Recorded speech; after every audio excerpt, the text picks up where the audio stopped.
du trykket?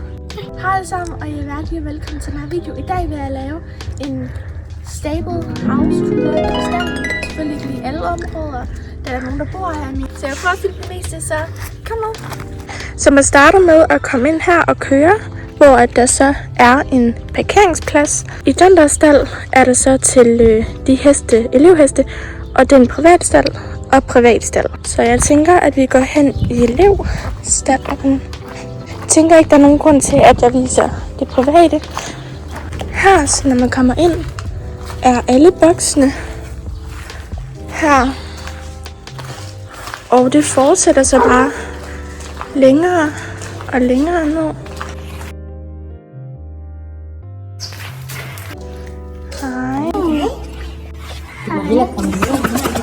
Så herinde er så alle underlagene, de ekstra underlag og sådan noget. De har en hel masse ting, og så et skab og så nogle ekstra ting her. Og så er det jo her, vi sadler op. Normalt det her har man nogle ekstra striler. Hvis man ikke lige har striler, så kan man altid få lov til lige at låne dem. Så herinde har vi jo det lille rum her, hvor at vi har sadler. Alle hestene sadler, og så står der så et navn på. Det kan være, at det lige skal ordnes, når det nu er sommerferie. Der er simpelthen alle hestenes hovedtøjler her. En hel masse.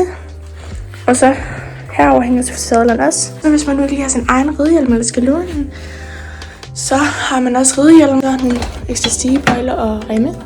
Så kommer man ud her, hvor at derinde er ridehallen. Okay, det er det ikke. Så det her er en kæmpe ridehal. Jeg kan se den, for det er den, jeg normalt rider i. Og den er bare mega stor. Og så rytterstuen jo så derinde. Så hvis vi lige går herhen, har vi jo her, hvor vi altid sidder og venter nogle gange. Og så har vi sådan nogle skumgummi-ting. Hvis man så går herhen, er der et lille rum, jeg ikke lige kender så meget til. Det har jeg så ikke rigtig sådan været, så ja, lad os gå videre. Musha. Hej. Søde labrador. Ja, der er rytterstuen derinde. Og så her er der sådan en... Jeg kan ikke huske, hvad den hedder. I må lige skrive i kommentaren, hvad den hedder. En skridtmaskine, tror jeg. Og så her omme, der er der folde. Og så hvis man kigger bag der, er der også nogle folde. Simpelthen så stort. Og så kan man gå længere ned her. Omme. Simpelthen så flot. Men nu tænker jeg bare, at vi går herom, fordi der er en springebane. Og der er sådan en ekstra ridehal lige der, hvor jeg opvarmer til stævnet. Så lad os gøre det. By the way, jeg ved godt, det her bliver en kort video, men det er jo ikke fordi, at jeg kommer til at vise hele rideskolen, fordi der er også nogen, der bor her. Så det skal man også lige respektere. Så det her er så den store ridehal, og det er kafeteriet sådan. Og det er så der, man rider ind til den anden ridehal, jeg plejer at ride i. Så den er virkelig flot. Rigtig stor og flot. Det er nogle anden vinkel. Ja. Og så på en hånd. Sådan, det ser godt ud. Så kommer vi ud her, hvor vi så fortsætter hernede, og så hvis man går helt langt ind, så er skoven. Det er også den, jeg har reddet i nogle gange i hvert fald.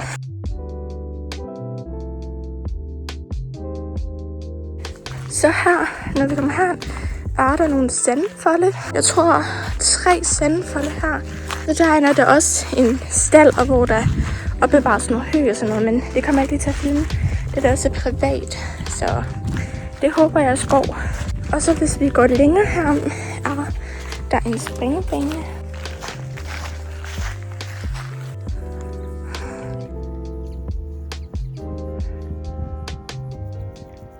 Så har vi lige et sted tilbage. Hvis vi går helt herned, har vi en masse folde også.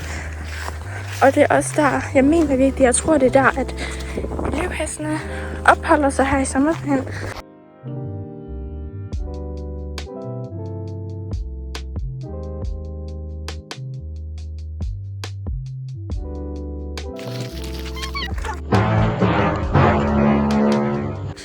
Helt hernede, der er græsser.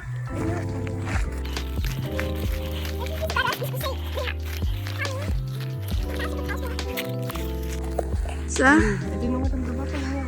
Jeg har jo de der sort-hvide Ja, det er Valentino, der ligger noget lige der. Hej, smukke. Nu er vi lige kommet tilbage derfra, og så tænker jeg bare, at vi går igennem her. Så er vi simpelthen nødt ved at være hele rideskolen igennem af det, jeg tænker, at jeg skulle filme. Her smider man simpelthen også alle mødringen. Der er en hel masse.